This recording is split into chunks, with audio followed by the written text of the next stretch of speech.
Diga assim, fala, Senhor Jesus, na minha vida, e me dá uma fé, Senhor, que mova as montanhas. Me dá uma fé, Senhor, que atinja a tua aprovação, a tua vontade. Testifica, Senhor, na tua igreja, esta fé, pela qual o Senhor representou por mim, quando deu a sua vida na cruz do Calvário, pela minha salvação. Em nome de Jesus. Amém. Amém, Senado. Amém. Você vai abrir no Evangelho de Mateus 17,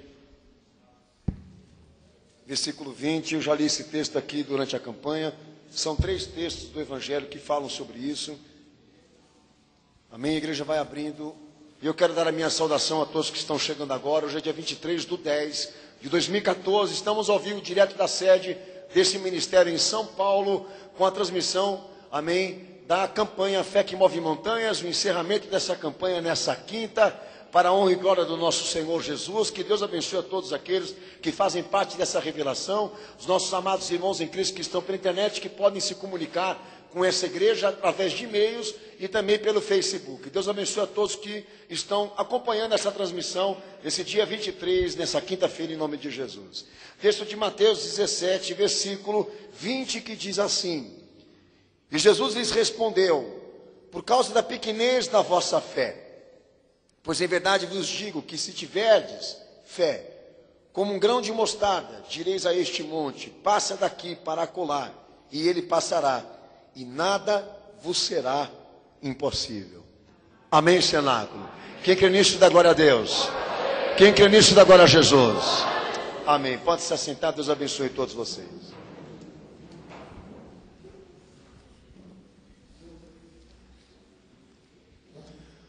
Meus amados irmãos, se o pastor eu pudesse, tivesse tempo, eu ia tratar de alguns assuntos importantíssimos nos cultos anteriores, para poder, inclusive, até responder, explicar às pessoas o significado dessa expressão. A fé que move montanhas. Uma das partes mais importantes das pregações que foram feitas, das ministrações que foram dadas aqui nessa igreja, é que esta expressão, que é o título dessa campanha, não quer dizer que Deus deu autoridade aos homens, por intermédio da fé, para que eles façam o que queiram fazer. Nós não temos uma fé que comanda Deus aqui. Nunca seremos gerenciadores ou administradores de alguma coisa com Deus. Se você for analisar o chamado de Jesus para a nossa salvação, o que Ele nos deu não foi um cajado de Moisés. O que Ele nos deu foi a cruz, como instrumento de fé e de comprovação de amor. Isso não quer dizer nada para você. Então, o que as igrejas evangélicas estão pregando por aí, esse nível autoritário, esse exercício psiquiátrico das pessoas afirmarem, declararem, profetizarem que vai acontecer, eu tenho como uma fé estúpida, insana. Por quê? Porque em toda a história da salvação na Bíblia, Deus sempre administrou o seu plano conforme a vontade dele e não conforme a vontade dos homens. E pelo que eu entendo da Bíblia Sagrada, se eu quero entender fé, então eu tenho que entender daquilo que Deus quer, não daquilo que eu preciso. Se você quer alcançar alguma bênção com Jesus aqui nessa noite, você tende a absorver a mensagem da cruz de Cristo, que tem um plano de que todos sirvam a Jesus com renúncia. Quem quiser vir seguir a mim, negue a si mesmo, renuncie a si mesmo, vem e me segue. Toma a tua cruz. Esse é o chamado daqueles que queiram ser salvos por Jesus, ou então, daqueles que queiram viver essa fé. Então, nunca seja estúpido de querer tomar a frente da vontade de Deus, porque você vai quebrar a tua cara, você vai se esborrachar. Nós não vivemos uma fé inconsciente. Nós vivemos uma fé revelada. A Bíblia está aí para formar conceito e opinião. E a igreja ser fundamentada nisso. Qual a obrigação do pastor que está em cima do púlpito? Não é vender sonho. Não é injetar nas pessoas o ânimo, aquela coisa de explosão, porque pode ser uma coisa muito ruim para quem não tem conhecimento daquilo que Deus quer. Estou louco para fazer a vontade de Deus, mas não conheço o que é isso. Você vai se estourar. Então a fé é consciência. E a montanha, a coisa impossível que só Deus pode realizar. Então nós estamos diante de dois desafios. Entendemos aquilo que Deus quer, para podermos ver as coisas impossíveis serem realizadas mediante aquilo que fazemos que agrada a Deus. É o que eu tenho pregado aqui durante essa campanha. Tome muito cuidado com aqueles que se põem a assumir a fé dos outros, porque nós aprendemos biblicamente durante essa campanha que ninguém representa a fé de ninguém. Ninguém pode representar ninguém diante de Deus, a não ser Jesus Cristo, o mediador da aliança, da nova aliança. Pastor nem igreja responde por ninguém. Cada um responde por si mesmo. Por isso, consciência, que ela lhe revele, que ela lhe acuse, que ela lhe instrua, que ela te dê o autoexame. Para que você tenha as suas experiências com Jesus aqui, recompensadoras, benéficas, boas. Você precisa entender fé. Você precisa estar por dentro daquilo que Deus quer de você. Porque as montanhas, para Ele, movê-las, Ele já fez coisa até mais gloriosa do que isso. Mas aprendemos que mover pessoas Ele não faz isso. Empurrá-las, obrigá-las, entrar pela porta de trás para invadir a sua privacidade, coagir, chantagear, jamais. Você faz se você crê. Você faz se você ama. Você faz aqui se você quer. Fé é voluntariedade. Fé é uma parte pessoal que você hoje separou para Jesus de melhor de você, para poder dar a Ele um voto de confiança e fazer o que Ele quer na tua vida. Se eu dependesse de homens para poder fazer o que eu faço, eu estava perdido, porque os homens não aprovam o que eu faço. Como é que eu vim pregar essa palavra hoje aqui? Vim pregar hoje essa palavra aqui, baseado naquilo que o Senhor me ensinou, e me dispondo a fazer com que aquilo que Ele me pediu para pregar não seja modificado por causa dos meus interesses. Então espero em Cristo que todos aqui busquem essa fé. Porque o mais importante não é a montanha. O mais importante não são as coisas impossíveis, as situações da qual você está sendo constrangido e ferido agora.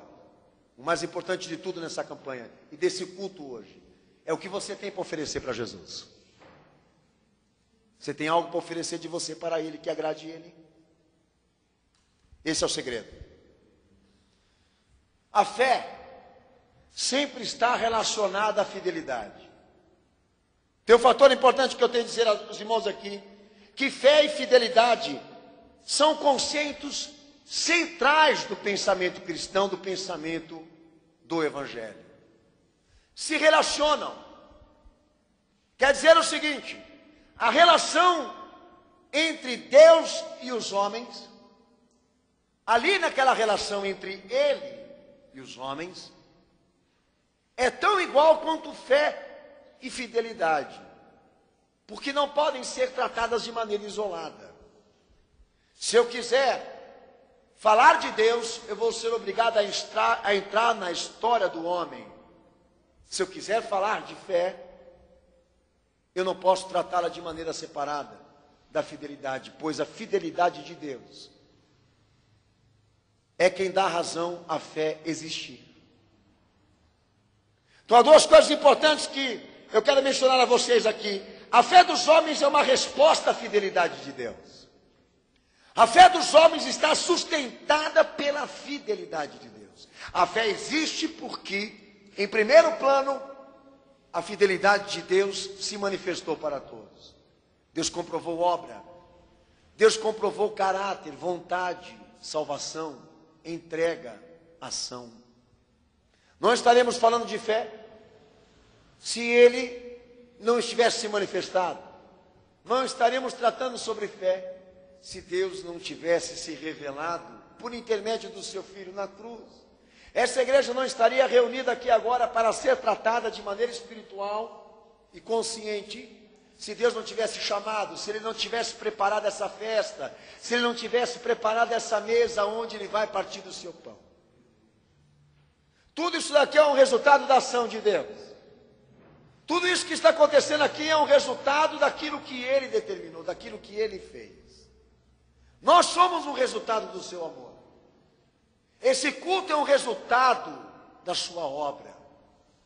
Por isso, fé sempre se relaciona com a fidelidade de Deus, pois a fidelidade de Deus a fez existir. Fez fé. A fé que nós viemos buscar, que está sustentada, alimentada, nutrida por Ele e pelo que Ele fez por nós. O primeiro texto que eu quero que todos vocês abram é o texto de João 13, versículo 18. Não se fala sobre fé sem a fidelidade de Deus, pois na fé, o primeiro plano é a fidelidade de Deus. O que Deus fez em Cristo é a maior prova da sua fidelidade. Texto de João 13, 18, a igreja vai levantar a sua voz e vai ler bem alto, pode ler.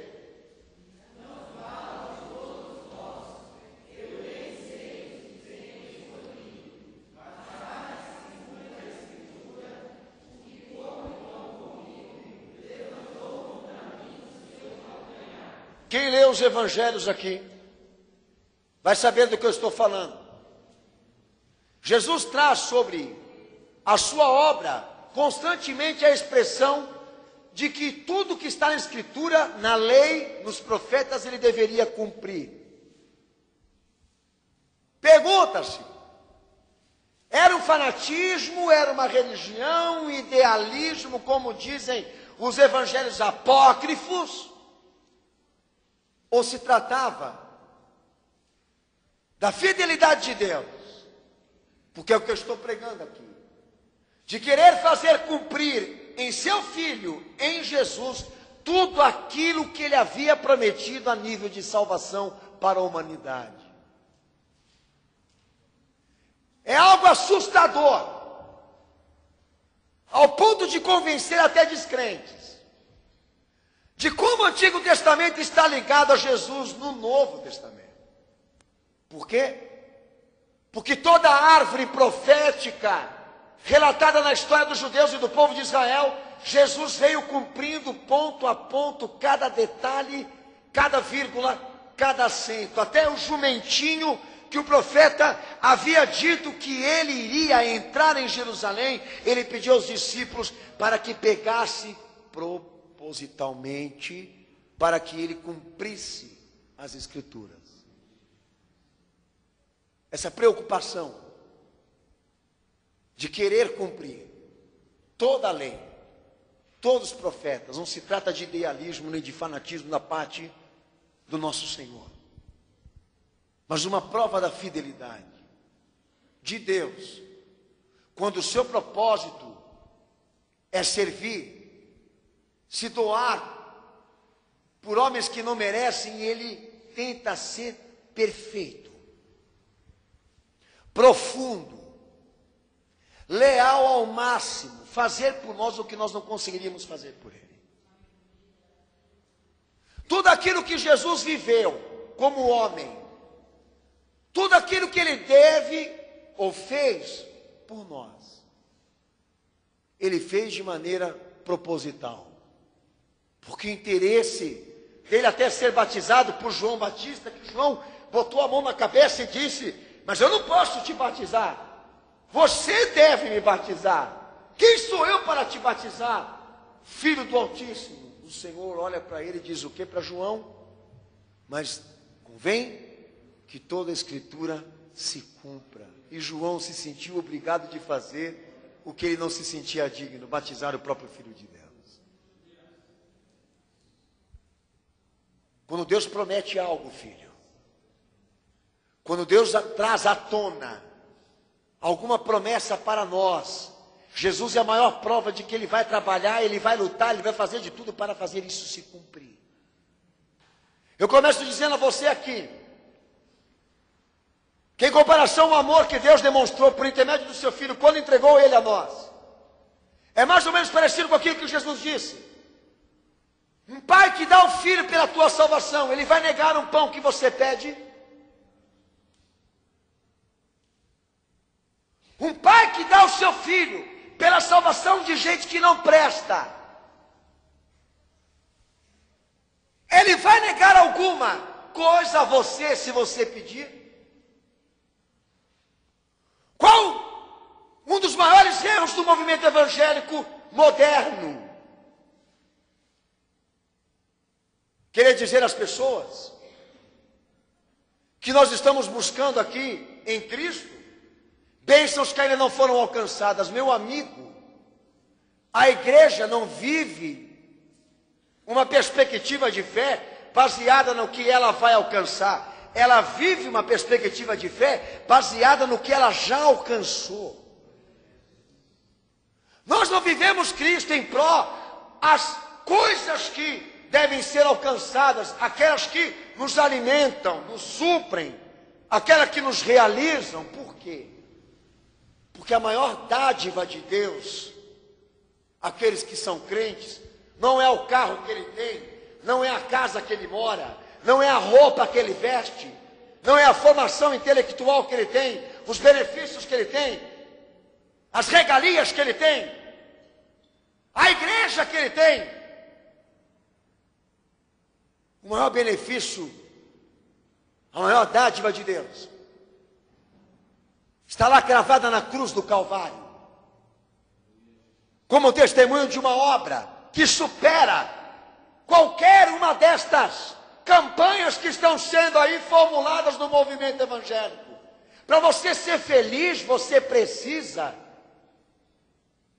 ter a ambição de conseguir alguma coisa entre os homens. Eu já sou feliz. Independentemente se eu alcançar alguma coisa a mais do que isso ou não, eu já sou feliz e realizado pelo que o Senhor já me deu, não pelo que Ele vai me dar.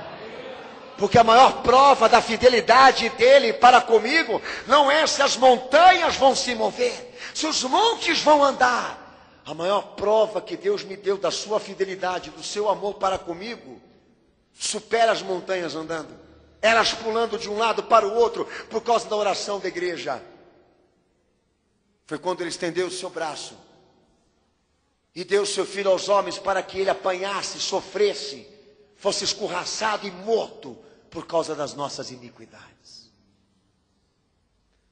Quando Deus faz questão de cumprir no seu Filho tudo aquilo que Ele prometeu, Ele assinala um termo de qualidade de fé, um certificado de fidelidade. Por isso, meu amigo, se você não crê no que Deus te prometeu aí na frente, se você não tem confiança das coisas que a fé manda você investir, baseado naquelas que você ainda não alcançou, é porque você não tem o peso, a medida do que é um pai dar um filho por quem não presta. A hora que você tiver esse peso na tua vida, de que a maior dádiva de Deus por você, a maior prova dele, consiste num filho e não em bens materiais ou realização própria, tua vida vai mudar. Tua fé vai ser transformada. O valor da igreja não está no templo, o valor da igreja não está nas cadeiras, o valor da igreja não está na sua parte estrutural.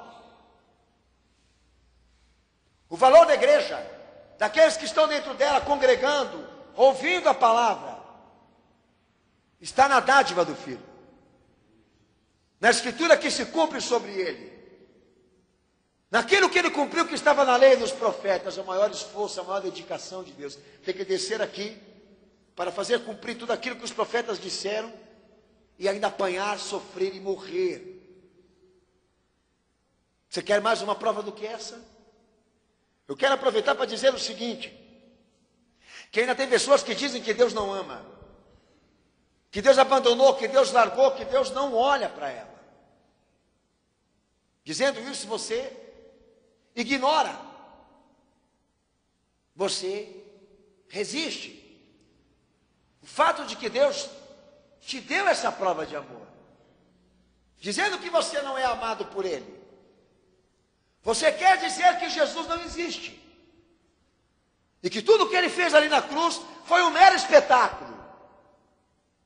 Mas se você reverter esse acontecimento como um acontecimento divino, de um pai que gera o seu filho e diz para ele: o pecado de todos vai cair sobre você. Você vai descer ali no meio deles, vai passar fome, vai sofrer, vão te espancar, vão te humilhar, você vai ser rejeitado por aqueles que podiam te amar. Você vai fazer prodígios, milagres em meu nome, mas mesmo assim eles vão te matar. Quando nós dizemos que o amor de Deus não existe, ou que Ele não está se importando conosco pelo que nós estamos passando aqui, nós estamos apagando tudo isso que eu estou pregando agora. É como se Jesus não existisse. E o sofrimento dele não fosse válido para provar o quanto Deus é fiel e o quanto Ele te ama. No texto de Atos 13, versículo 23, o Evangelho faz questão de dizer, e o que a igreja pregou, que a encarnação do Cristo em Jesus é a maior prova da fidelidade de Deus.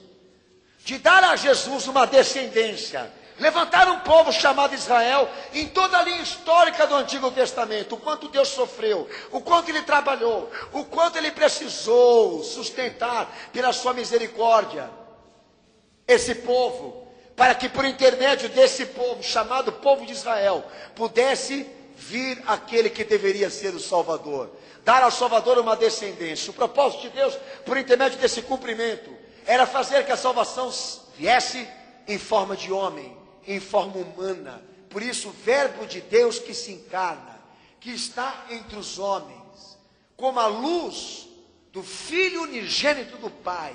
Isso só seria possível por intermédio de uma descendência trabalhada, escolhida por Deus. Todo o Antigo Testamento é o esforço disso. Todo o Antigo Testamento é importantíssimo na tua leitura, porque traz as raízes daquilo que o Senhor Jesus seria no futuro, traz o anunciamento daquilo que Ele deveria cumprir. Israel não é um pé no céu, os judeus não são o povo de Deus, mas são a prova arqueológica e histórica do quanto Deus trabalhou e precisou investir para dar ao Salvador uma descendência, para dar a Ele um caminho, um meio de se tornar humano, carne, pessoa. Você reclama porque você vem da tua casa de ônibus para a igreja, mas Deus tem mais motivos para reclamar, porque são quase 1.800 anos, não sei fazer a conta direita aqui, de investimentos sobre um povo chamado povo de Israel, que foi desleal, que foi infiel, que pecou, que transgrediu a sua lei, mas ele teve que suportar, porque era através desse povo e dos profetas que saíram de lá que ele traria o Salvador do mundo. Quanto trabalho, quanta dedicação, quanta história, quanta prova, quantas evidências para dizer: Deus é fiel. E eu não posso buscar fé sem crer nisso.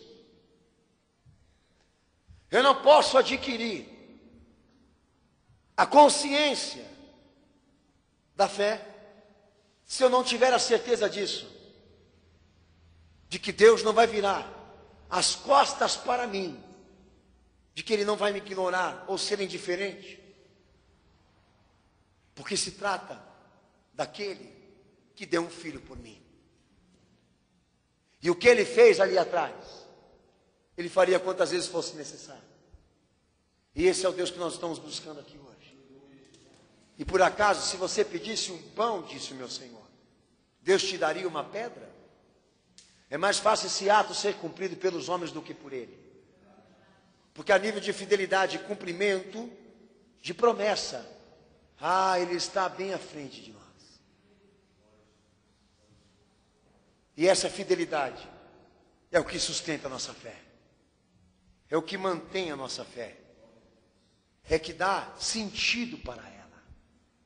Nós vamos chegar aqui em alguns cultos da nossa experiência com Cristo, sem saber o que vai acontecer, sem saber o que vai ser, vendo aquelas situações se formarem em cima de nós como ondas gigantescas. Deus pode silenciar, Ele pode se calar, Ele pode não falar nada. Mas mesmo assim a igreja tem que crer.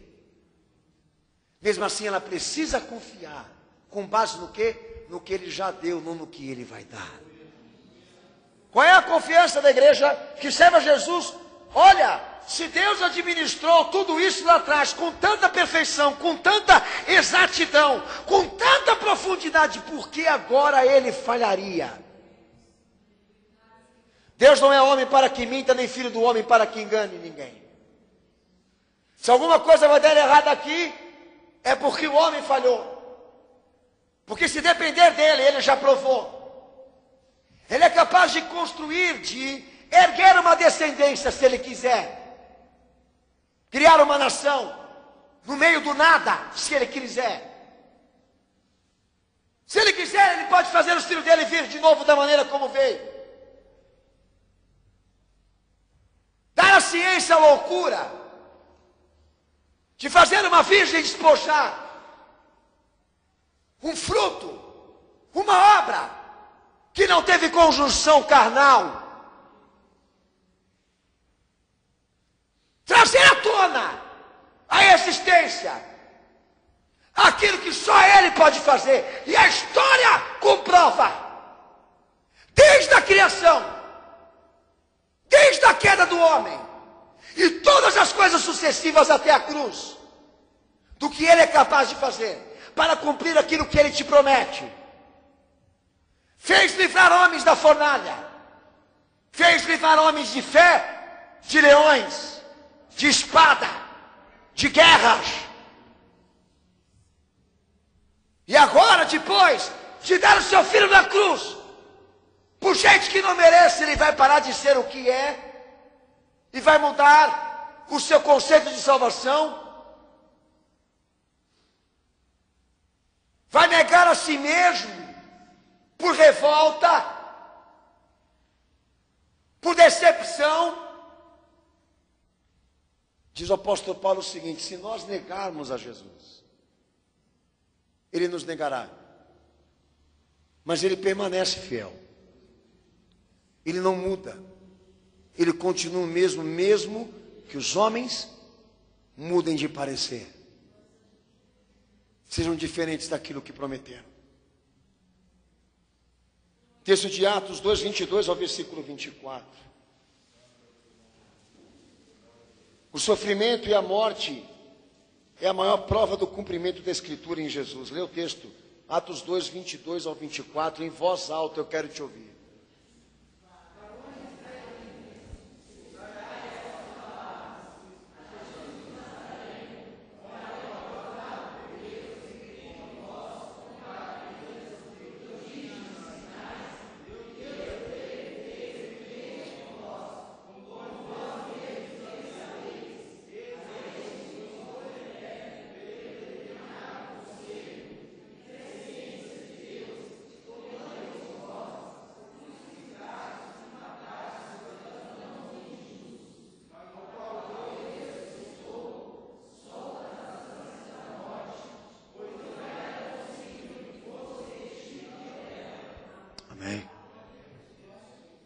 A resposta dos homens foi a morte.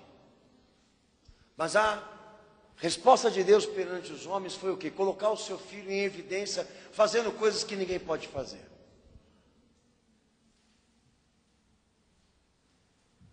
A morte, o sofrimento e a dor daquele que é o Filho do Altíssimo é a maior prova da fidelidade de Deus para conosco, mediante a qual conceito? Que qualquer sofrimento e dor aqui entre os homens já é motivo de desistência, mas para Ele, toda a dor e todo o sofrimento que Ele representou por quem não merece, foi motivo e propósito de que o amor aumentasse. Com certeza nós não merecemos Ele, nem isso, Mas estamos sustentados por essa fidelidade. A Bíblia e a doutrina do Evangelho não é diferente da Bíblia profética que Jesus pegou em mãos antes de ser homem. Porque ele precisou aprender e entender tudo o que ele viveria ali entre os homens na terra antecipadamente. Eu lhe pergunto uma coisa aqui. Qual é a visão que nós temos disso? De pré-existência. Jesus tentando entender e compreender desde a criação do mundo o que ele deveria fazer para salvar o homem antes de sofrer, antes de morrer, antes de padecer e de ver tudo o que ele viveu. Se fosse qualquer um aqui, não haveria plano de salvação executado. Por quê? Porque as pessoas tendem a buscar a Deus sempre por aquilo que as recompensam, nunca por aquilo que elas precisam servir. É fato, é a nossa natureza. Nós sempre damos o glória a Deus mais alto, quando nós sabemos que lá na ponta nós vamos ser beneficiados por alguma coisa. Mas se dissermos aqui que nós vamos ter que nos ofertar, nos sacrificar, para que Deus seja glorificado, lhe garanto uma coisa, essa fila vai diminuir, para não dizer que ela vai esvaziar. A prova da fidelidade que ele deu para comigo, eu me pergunto, será que eu tenho dado para ele? Não chega aos pés. Aí é que entra a questão. Olha, como que eu posso aceitar uma fé que só traga resultados bons para mim? Porque esta fé que Jesus viveu para me salvar, não trouxe a ele resultados tão bons assim. Para me fazer salvo, ele precisou sofrer. E tem gente aqui que para ser salva, precisa Deus fazer feliz, realizado. Porque a fé que funciona para ele é aquela que só faz vencer tudo e todos. Aí está a perversidade da questão. A fé não me leva só para lados aonde eu me realizo. A fé também me leva para lados aonde eu também me sacrifico. Aonde também eu renuncio a mim mesmo. Porque foi essa prova que o Senhor Jesus deu a mim. A maior prova da fidelidade que ele deu a mim foi esvaziar de si mesmo, negar a sua própria natureza e identidade divina para se fazer servo, o homem, o menor de todos, para o meu benefício. E agora eu vou me encher da fé, da autoridade divina para dizer aos montes, saem daqui, vão para acolá, por questão vaidosa, ambiciosa, carnal. Deus não vai te dar essa glória. Essa igreja está reunida aqui. Essas pessoas estão sentadas nesse banco aqui hoje. Porque estão sustentadas por esse testemunho, por essa obra, que nos constrange, que nos diminui, que nos humilha, porque a cruz de Jesus nos diz, ele te amou com a vida, com o sofrimento, com a dor, com a entrega, com o esvaziamento. Qual é a fé que nós temos que ter? Qual é a fé que nós temos que buscar? Que fé que é essa que move as montanhas? Posso dizer uma coisa para você? É mais fácil essas montanhas andarem pelo poder de Deus do que fazer as pessoas amarem Jesus hoje como ele amou. É capaz de Deus fazer o impossível no que diz respeito às questões naturais, mas não conseguir fazer o impossível na questão humana, pessoal. Por quê? Porque ele vai ter que pedir permissão para você. Ele vai ter que te chamar e ele não sabe se você vai vir. Para as montanhas ele diz, vai para lá. Para a água que está no céu ele diz, chove.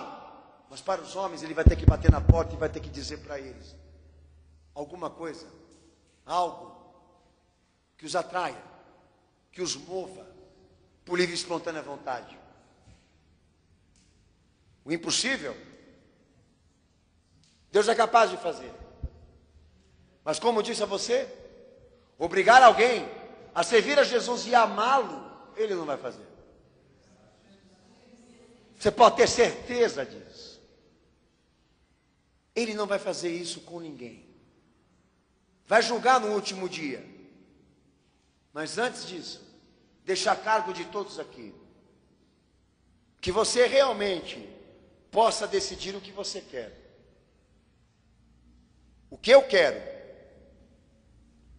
é uma fé que esteja sustentada na fidelidade dele. Isso quer dizer para mim que a virtude dessa fé corresponde ao que ele quer, ao que ele deseja, não ao que eu peço.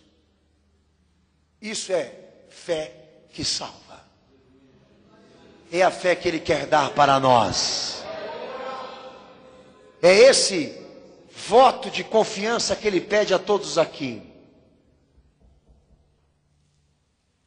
Que você examine, que você pense, que você guarde isso. Tendo Deus feito tudo isso até agora, poderia ele recuar e negar a si mesmo agora? Não é ele que recuou, são os homens.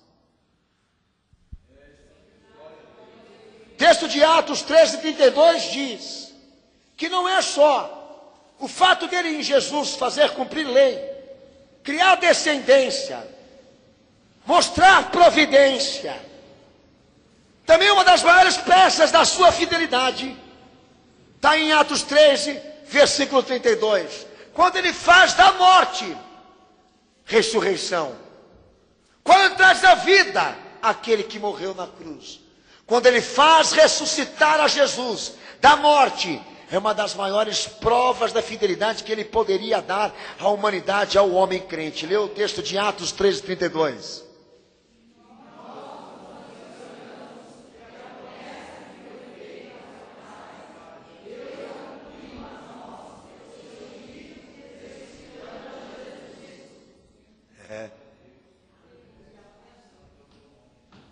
Amigo, se o nosso plano de salvação tivesse na incumbência de homem, a gente estava perdido.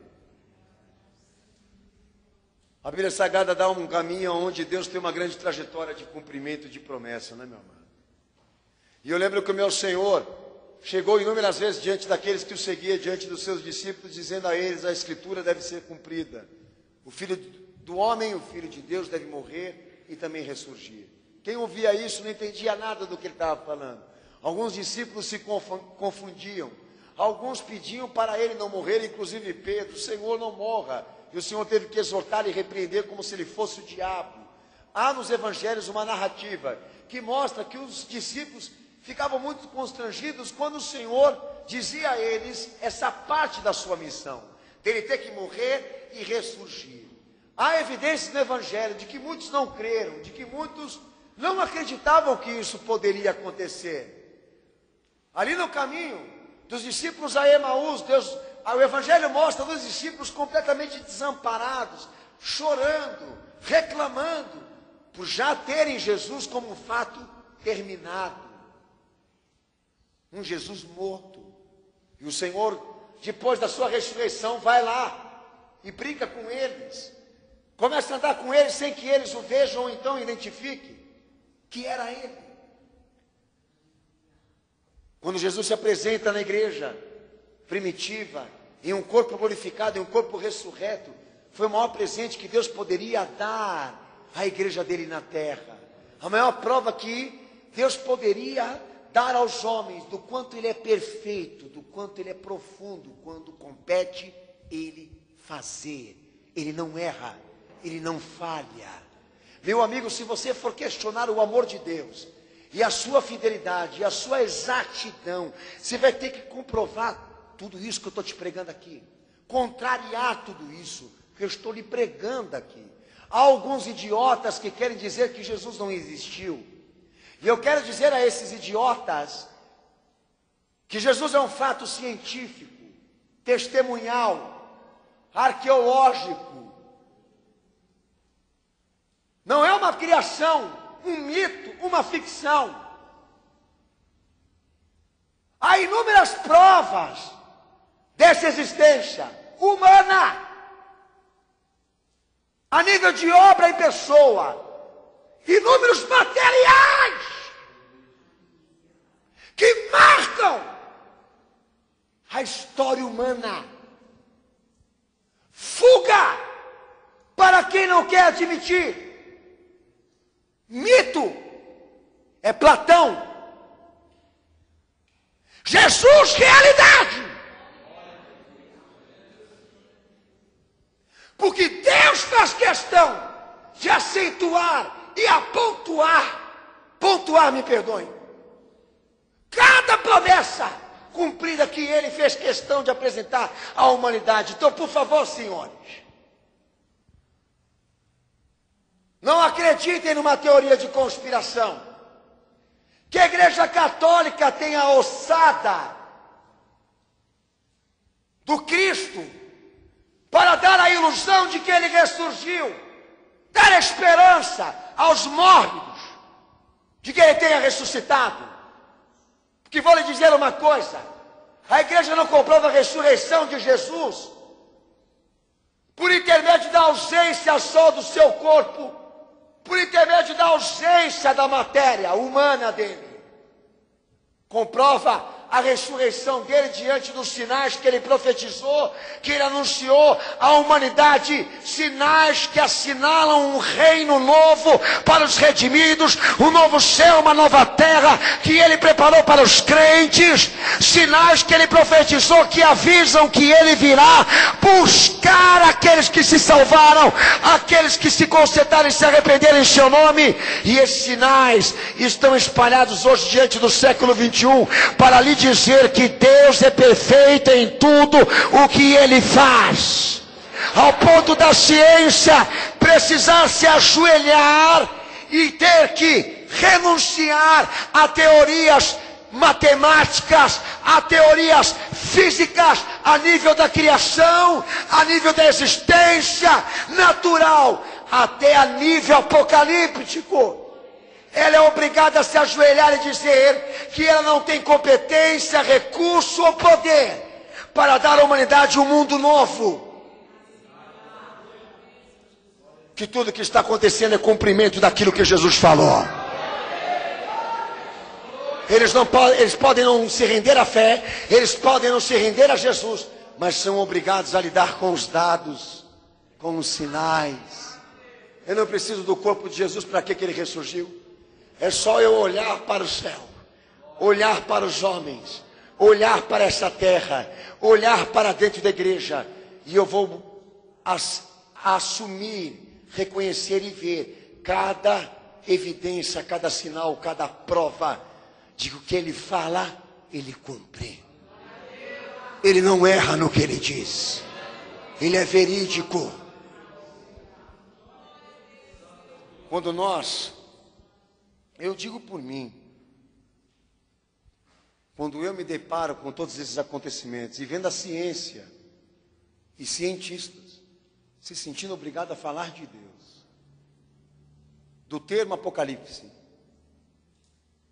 sendo obrigados a tratar sobre assuntos bíblicos, para mim como cristão, é a maior prova de que Jesus está vivo, irmãos. E que Deus foi capaz de pôr a cabo tudo aquilo que Ele prometeu, cumprir tudo aquilo que Ele falou. Nós não chegamos à ponta final ainda, mas eu tenho plena confiança, plena certeza de que o plano de Deus vai chegar até a última folha do Apocalipse. Porque se Ele foi capaz de administrar tudo isso até agora, você acha que Ele vai desistir? Chegando no fim? Como você? Jamais. Não precisa as montanhas saltarem para mim, porque os sinais para mim já são suficientes. Eu não preciso de uma fé que faça as montanhas materiais, visíveis, serem tiradas do seu lugar para provar que Deus é fiel para mim, porque já há provas suficientes para isso. Então eu não vim questionar, nem replicar a nível do que Deus é capaz de fazer pela minha vida, porque eu tenho provas suficientes para mais confiar do que descrer. Então, para que serve esse culto? Para mim olhar no espelho e dizer quanto que você é falho e miserável com Deus tão poderoso, tão fiel, tão amoroso, quando se diz respeito ao que Ele quer fazer por você. Como que você não presta? Ficar discutindo dízimo, oferta, para aquele que deu um filho por você? Ficar nessa mesquinharia material, superficial, quanto? 10% é muito. É muito na tua cabeça. Porque ela gira em torno de cifrão. O que dói em Deus não é 10% do salário que Ele tem que dar. Mas o fato dele ter dado um filho. O fato dele ter sofrido tudo que sofreu. Feito tudo o que fez e ainda olhar para essa terra. Ver os homens desprezarem, violentarem, blasfemarem, usurparem a prerrogativa de Cristo. O fato dele ainda olhar para este mundo e ver esse mundo podre, sujo, imoral. Ver João dizer, por intermédio de Jesus, que a maior condenação que o Senhor colocou no juízo vindouro não é o fato dos homens pecarem contra o seu corpo, desonrarem os seus corpos entre si. É o fato deles renunciarem, negarem a existência de Jesus e do quanto eles precisam da sua graça para se salvar. Você pode ter certeza de uma coisa, querido. Você não está se afundando porque Deus falhou. Você não está se afundando porque Deus se ausentou. Você não está se afundando na fé por falta de provas, evidências. Porque são muitas. Você está se afundando, está nesse buraco, porque você não quer se render. Você não quer essa fé sustentada pela fidelidade dele. Você quer a fé que dá autoridade aos homens deles fazerem o que eles querem fazer. E aí é que entra a crise. É aí que entra a crise. Em Atos 1:4, Atos 2:33, a palavra de Deus diz que quando o Espírito Santo foi derramado ali na primeira igreja, quando o Espírito Santo desce sobre aqueles que eram crentes em Jesus e os enche do poder, da graça, e eles passam a falar em línguas estranhas, a profetizar, a pregar, a anunciar o Evangelho pelo poder de Deus. Foi uma prova que Deus também deu aos homens na terra do quanto Ele é fiel e poderoso para fazer cumprir aquilo que Ele promete, como Joel viu pela visão profética, como os profetas também viram na contemplação da renovação que Deus traria sobre os homens, quando Deus fez cumprir isso em Atos 2. Ele dizia para nós aqui, o quanto Ele é perfeito, para fazer aquilo que Ele promete, e levar a cabo aquilo que Ele prometeu. Encheu uma igreja do Espírito Santo, encheu crentes do Espírito Santo, homens recebendo dons do Espírito Santo, como Atos 2:38 também nos revela. Pedro pregando aquela palavra, as almas se convertendo e se rendendo a Jesus, pela pregação deste homem, pelo poder do Espírito que Jesus havia dispensado. É uma das maiores provas do como Deus é capaz de administrar a sua igreja, administrar o seu povo, administrar as suas missões, administrar as suas falas, dar ao homem conteúdo, dar ao homem a palavra que ele não tem. Desde a conversão de Saulo,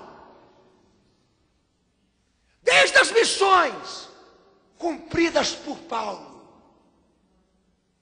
a Felipe, a Lucas, a igreja perseguida por Roma, impedida, mas sendo nutrida, sustentada, alimentada, a seguir, a servir a Jesus, mesmo na perseguição. Tudo aquilo que aconteceu na primeira igreja que a Bíblia faz questão de relatar, era Deus administrando e provando aos homens o quanto Ele é capaz de sustentar os fiéis em qualquer circunstância, em qualquer situação contrária.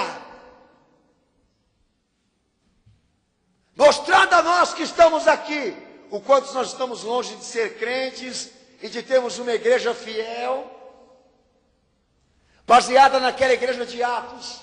Porque aquela lá Ela não buscava Jesus por coisas que iria alcançar. Ela servia a Jesus pelo que ela já tinha alcançado.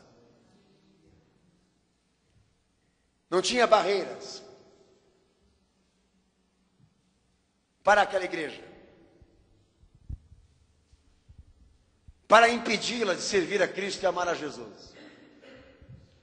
Eu vejo a igreja evangélica hoje, aproveitando que eu estou falando sobre isso, vejo a igreja evangélica hoje preocupada com a lei anti-homofóbica e lutando no Congresso para impedi-la de acontecer, porque vai calar a boca da igreja, dos pastores, etc, etc. Amigo, primeiro, isso é uma constituição mundial, isso vai sair de qualquer jeito.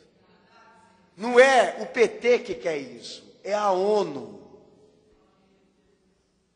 Isso é uma constituição que já está implementada pela ordem mundial, já não é uma questão de Estado federativo, tá? Então toda essa investidura aí é em vão, porque essa lei vai sair. Como a lei do aborto, da legalização das drogas, é o cumprimento da profecia. A igreja não tem como impedir, como lutar. Mas qual o medo? Qual o receio? Se essa igreja está fundamentada no amor de Cristo, na fidelidade dele, não há barreiras. Não há situação que a impeça de servir ao Senhor que ela professa, nem a morte. O problema é o seguinte, é que o medo deles é que essa lei exija deles o amor que eles não têm.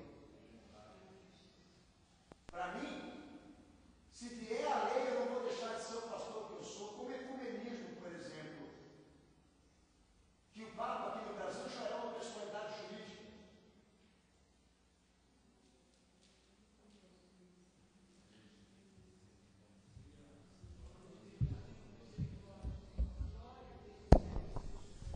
Os irmãos terem uma noção, como ecumenismo, por exemplo, o Papa já é uma personalidade jurídica aqui nesse país. Se amanhã ser obrigatório a compreensão religiosa diversificada, de que ninguém pode agredir ou pregar contra a religião do outro, independentemente se haja uma constituição ou não, um fórum para julgar isso, eu vou ter que continuar pregando o que o meu Senhor manda. Porque essa é a forma como Deus tem de provar a administração dele na igreja dele. Dar a ela amor, fidelidade pelo que ele pede. Porque nós temos uma fé sustentada naquilo que ele é. Não se trata de honra, competência. Nós estamos alimentados por ele. Então essa é a fé que nós temos aqui na presença de Jesus, que foi criada, moldada, baseada em tudo aquilo que ele pensa, em tudo aquilo que ele deseja, em tudo aquilo que ele quer. Mas nós chegamos na questão.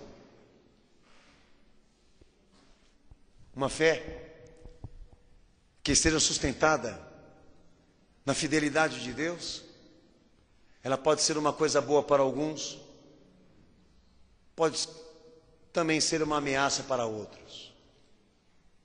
Porque agora eu aprendo da verdade cristã, de que as minhas atitudes como um cristão não vão ser executadas por dever. Muito obrigado.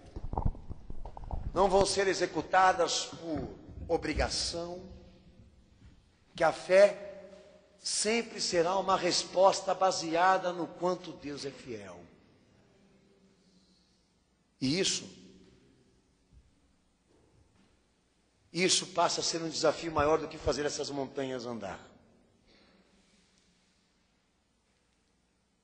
Isso que eu estou lhe dizendo passa a ser, para alguns aqui, uma coisa impossível que Deus não pode fazer. Porque Ele não vai empurrar ninguém. Porque eu faço o que a fé me ensina. Porque Deus é fiel. Porque eu me sacrifico pelo que ela me pede. Porque Deus se sacrificou por mim. Há muitos que fazem por honra, por dever, por princípios morais. a igreja fiel, ela faz porque ela ama. Ela faz porque é a forma dela corresponder e responder ao que ela recebeu de Jesus, o que o Senhor deu por ela. Por isso, é inadmissível que a igreja se ponha a fazer orações, campanhas, peregrinações, por alcances de metas específicas, se a igreja não conseguiu amar e valorizar aquilo que o Senhor já deu a ela. Se eu não conseguir valorizar e amar o que o Senhor deu a mim, a vida, a minha fé vai aumentar se Ele responder a minha oração por alguma coisa que eu pedir a Ele. Os judeus chegaram para Ele e disseram: Senhor, dá-nos um sinal para que a gente possa crer que Tu és o Messias. Jesus olha na cara desses judeus e falsos judeus e diz para eles: o único sinal que vos será dado é Jonas na barriga do peixe. E ele se referia que o único sinal que seria dado aos homens na terra era o Cristo crucificado. Loucura para aqueles que perecem, mas para nós é a palavra que comprova o poder de Deus.